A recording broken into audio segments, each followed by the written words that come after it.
Good morning students. आज की class जो होगी वही नॉलेज एंड कैरिकुलम ज्ञान और पाठ्यक्रम की यूनिट सेकंड। और यूनिट सेकंड का जो हमारा टॉपिक है वो है आज का पाठ्यक्रम का महत्व। पाठ्यक्रम की विशेषताएं हमने कल वाली क्लास में ली थी, आज मैं आपको बताने वाली पाठ्यक्रम का महत्व क्या है। तो देखिए, पहले महत्व की हम बात करें तो शैक्षिक उद्देश्यों की प्राप्ति में सहायक। देखो, शैक्षिक उद्देश्यों के बारे में मैं आपको बता चुकी हूँ। जो बालक के व्यवहार में परिवर्तन करता है, जिसकी वजह से बालक के व्यवहार में परिवर्तन आता है, जिसकी वजह से बालकों की क्रिएटिविटी सृजन शक्ति बढ़ती है, नए नए कौशलों का विकास होता है, ज्ञान का विकास होता है, ये सभी उद्देश्य शैक्षिक उद्देश्यों के अंतर्गत आते हैं। ठीक है, तो पहला महत्व क्या है कि पाठ्यक्रम जो है शिक्षा के उद्देश्यों को प्राप्त करने में सहायक होता है विद्यार्थियों के लिए और टीचर्स के लिए। दूसरा है कि शिक्षण सामग्री के निर्धारण में सहायक। शिक्षण सामग्री मतलब जैसा टॉपिक होगा, जैसा जो सब्जेक्ट होगा, उसी के अकॉर्डिंग शिक्षक सामग्री जो शिक्षण सामग्री है वो काम में ली जाती है। जैसे यदि मैथ पढ़ा रहे तो हम ब्लैक बोर्ड यूज करेंगे, हम चॉक यूज करेंगे, है ना। यदि हम साइंस पढ़ा रहे हैं हम एक्सपेरिमेंट करेंगे। ठीक है, दूसरा यदि हम कहें कि हम ज्योग्राफी में कोई टॉपिक पढ़ा रहे हैं और जहां पर हमें मैप की या ग्लोब की जरूरत होगी तो हम उसको यूज करेंगे। तो ये सारी चीजें हमारी शिक्षण सामग्री में आती हैं। या हम इसको जो मैंने आपको बताया कि जैसे ग्लोब है, मैप है, या कोई ऐसी जिसके बारे में मैं पढ़ाने जा रही हूँ तो वो ही वस्तु मैं आपके सामने प्रेजेंट कर रही हूँ। ठीक है, तो वो सब क्या बोलते हैं, उसको बोलते हैं टीचिंग एड। या कोई महापुरुष के बारे में बता रही हूँ, उसकी पिक्चर है, या किसी किले के बारे में बता रही हूँ तो उसकी पिक्चर या उसका मॉडल मैंने आपको बताया, तो वो सब इसमें आ जाता है बेटा शिक्षण सहायक सामग्री में। ठीक है, अब आता है क्या शिक्षण सहायक सामग्री। शिक्षण सामग्री किस तरह से निर्धारण में सहायक होगी, जैसा पाठ्यक्रम होगा, जैसी विषय वस्तु होगी, उसी के अकॉर्डिंग जो शिक्षण सामग्री काम में ली जाती है। और ये चीजें जो है वो एक शिक्षक के लिए बहुत ज्यादा महत्वपूर्ण होती है, बहुत अहमियत रखती है। और एक चीज और बता दूं, जो शिक्षण सहायक सामग्री है या जो शिक्षण सामग्री है वो टीचिंग और लर्निंग दोनों चीजों को बहुत ज्यादा इजी बना देती है। बच्चे अच्छे से समझ सकते हैं और टीचर अपनी जो भी टॉपिक को पढ़ाने जा रहा है, जो भी प्रकरण उनको समझाना है, बहुत अच्छे से एक्सप्लेन कर सकता है। क्लियर। नेक्स्ट है आपका शिक्षण विधियां। शिक्षण विधियों के निर्धारण में जैसे जैसे मैंने अभी आपको बताया कि जैसे हम सीनियर क्लासेस की बात करें या हम कॉलेजेस की बात करें या हम जैसे एसएसटी सब्जेक्ट के अंदर जो भी सब्जेक्ट्स आते हैं उनकी बात करें तो वहाँ पर लेक्चर मेथड चल जाता है। ज़्यादातर कॉलेजेस में लेक्चर मेथड होता है। ठीक है, लेकिन वहीं पर यदि हम बात करें कि छोटी क्लासेस 8th में 9th में, है ना, 10th में लेक्चर मेथड, तो वहाँ पर लेक्चर मेथड से काम चल जाएगा नहीं। ठीक है, तो लेक्चर मेथड जो है वो सीनियर क्लासेस के लिए सही होता है, बाकी जो छोटी क्लासेस होती है उसमें लेक्चर मेथड नहीं चलता है। तो जैसे साइंस पढ़ा रहे हैं तो उसमें क्या करना पड़ता है, एक्सपेरिमेंट करना पड़ता है, तो वहाँ पर उस मेथड को यूज में लेंगे, है ना। तो सब्जेक्ट के अकॉर्डिंग शिक्षण विधियाँ होती क्या है, शिक्षण विधियाँ हमारे शिक्षक को अधिगम को क्या बनाती है, ईजी बनाती है, आसान बनाती है, कोई भी टॉपिक ईजिली बच्चा समझ सकता है। और टीचर शिक्षण विधियों के जरिए अपना जो भी है वो अपने आप को जो भी टॉपिक है उसको प्रेजेंट कर सकता है। तो हर सब्जेक्ट की शिक्षण विधियाँ, कुछ ही शिक्षण विधियाँ सभी सब्जेक्ट में कॉमन होती है और कुछ शिक्षण विधियाँ ऐसी होती है हर सब्जेक्ट की अलग अलग होती है। जैसे मैथ्स की बात करूँ तो वहाँ पर भाई देखो लेक्चर मेथड से काम बिल्कुल भी नहीं चलने वाला है। साइंस की बात करूँ तो मुझे लगता है लेक्चर मेथड से वहाँ पर भी काम चलने वाला है। ठीक है, हाँ लेक्चर मेथड से काम चल सकता है, जैसे थ्योरेटिकल सब्जेक्ट होते हैं उनमें लेक्चर मेथड से काम चल सकता है। तो हर सब्जेक्ट का अलग अलग मेथड होता है, तो उसी के अकॉर्डिंग यदि सब्जेक्ट को पढ़ाया जाए, उसी के अकॉर्डिंग टॉपिक को पढ़ाया जाए तो बच्चे को सीखने में आसानी होती है, दूसरे शिक्षक को उसको प्रेजेंट करने में बहुत आसानी होती है। नेक्स्ट यदि हम बात करें तो विषय सामग्री के विभाजन में सहायक। देखो भाई पाठ्यक्रम बनता ही इसीलिए है।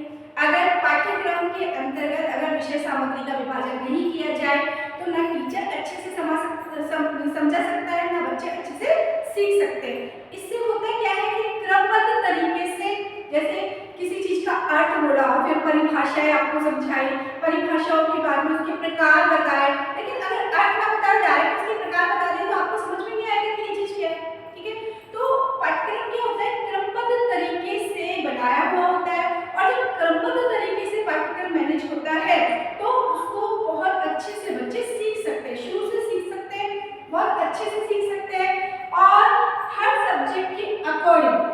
इकाइयों में इकाई जो है वो हम ये कह सकते हैं कि पार्ट में है ना, ये इकाई के इतने लेसन है उसमें डिवाइड होता है, तो उसके अकॉर्डिंग हम बहुत अच्छे से एक टीचर पढ़ा सकता है और बच्चे पढ़ सकते हैं, तो बच्चे अच्छे से उस टॉपिक के बारे में बच्चों को जानकारी मिल जाती है। नेक्स्ट है चरित्र निर्माण में सहायक। बिल्कुल, पाठ्यक्रम आपके चरित्र का निर्माण करता है, विद्यार्थियों के चरित्र का निर्माण करता है। मेन चीज यही है कि आपने देखा होगा कि शुरू में बच्चों को सबसे पहले ये सिखाया जाता है कि आपको अनुशासन में रहना है, आपको डिसिप्लिन में रहना है, ठीक है, आपको किस तरह से सबके साथ व्यवहार करना चाहिए, आपको बड़े के साथ कैसे व्यवहार करना चाहिए, कैसे आपको समायोजन करना है, एडजस्ट करना है क्लास के साथ में, है ना, ये सारी चीजें जो है, लड़ाई झगड़ा नहीं करना है।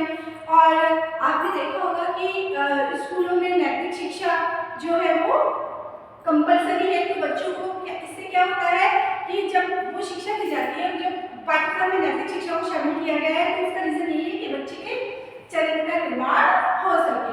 तो पाठ्यक्रम क्या करता है, पाठ्यक्रम बालक के चरित्र के निर्माण करने में सहायक होता है। नेक्स्ट बात करें हम व्यक्तित्व के विकास की, देखो बिल्कुल सही है, जो एजुकेटेड बंदा होता है ना, उसकी पर्सनैलिटी अलग ही दिख जाती है, उसका व्यवहार अलग ही दिख जाता है, उसको सब चीजें अच्छे से समझ में आती है, ठीक है। तो अगर आप पाठ्यक्रम क्या करता है, आपके व्यक्तित्व को निखारने में सहायक होता है, आपके व्यक्तित्व का निर्माण करने में सहायक होता है, आपकी अपनी एक पहचान बनाने में सहायक होता है, ठीक है। नेक्स्ट क्या है, अनुसंधान और आविष्कार।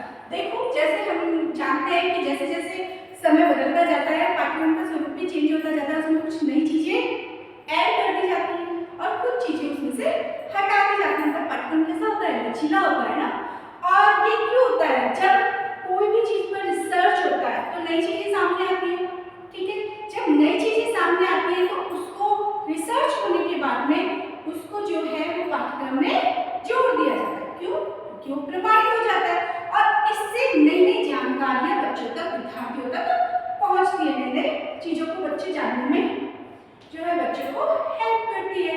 ओके, इसके बाद में क्या है, दर्शन और शिक्षा की प्रवृत्ति है।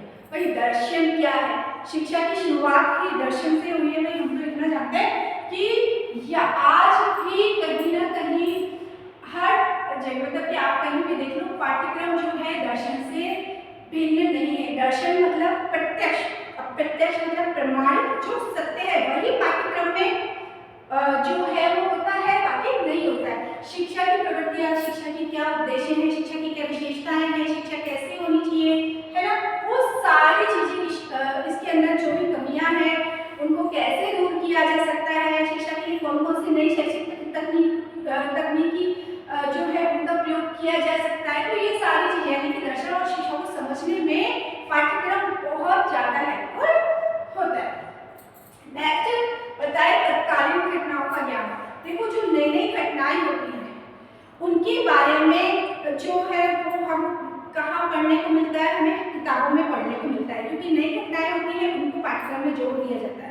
दूसरी बात कि नई नई टेक्निक्स जब यूज की जाती है तो उसके अकॉर्डिंग बच्चों को पढ़ाया जाता है, तो बच्चे नई नई चीजें सीखते हैं और नई नई चीजों के बारे में उनको जानकारी मिलती है। तो ये क्या है, पाठ्यक्रम कैसा होना चाहिए, पाठ्यक्रम बच्चों को आपने आसपास के जो एरिया में या आसपास की जगह, हमारे देश में, हमारे देश के बाहर दूसरे देशों में या हमारे राज्य में जो भी नई चीजें चाहिए उनके बारे में, जो भी नई नई घटनाएं हो रही है उनके बारे में बच्चों को अवगत कराने का काम करता है। तो ये कौन करता है, पाठ्यक्रम। तो ये पाठ्यक्रम का क्या है, महत्व है। पाठ्यक्रम यानी कि बच्चों का शिक्षा क्या करती है, बच्चे का सर्वांगीण विकास करती है, उसका माध्यम क्या होता है, पाठ्यक्रम होता है। तो एक बार फिर से रिपीट कर लेते हैं कि पाठ्यक्रम का महत्व क्या है। पहला महत्व है शैक्षिक उद्देश्यों की प्राप्ति में सहायक होता है पाठ्यक्रम। इसका दूसरा महत्व है शिक्षण सामग्रियों के निर्धारण में सहायक होता है पाठ्यक्रम। तीसरा महत्व है विषय सामग्री के विभाजन में सहायक होता है। एंड नेक्स्ट चरित्र के निर्माण में, विद्यार्थियों के चरित्र के निर्माण में सहायक होता है। व्यक्तित्व के विकास में सहायक होता है, जो शिक्षक और विद्यार्थी दोनों के व्यक्तित्व के विकास करता है। अनुसंधान व आविष्कार में सहायक होता है। दर्शन में शिक्षा के बारे में जो है पाठ्यक्रम के जरिए विद्यार्थी बहुत अच्छे से समझ सकते हैं, जान सकते सकते हैं, अवगत हो सकते हैं। तत्कालीन घटनाओं के ज्ञान के बारे में जो उनकी जानकारी प्राप्त करने के लिए भी पाठ्यक्रम बहुत सहायक होता है। तो मेरे ख्याल से पाठ्यक्रम का महत्व आपकी समझ में आ गया होगा।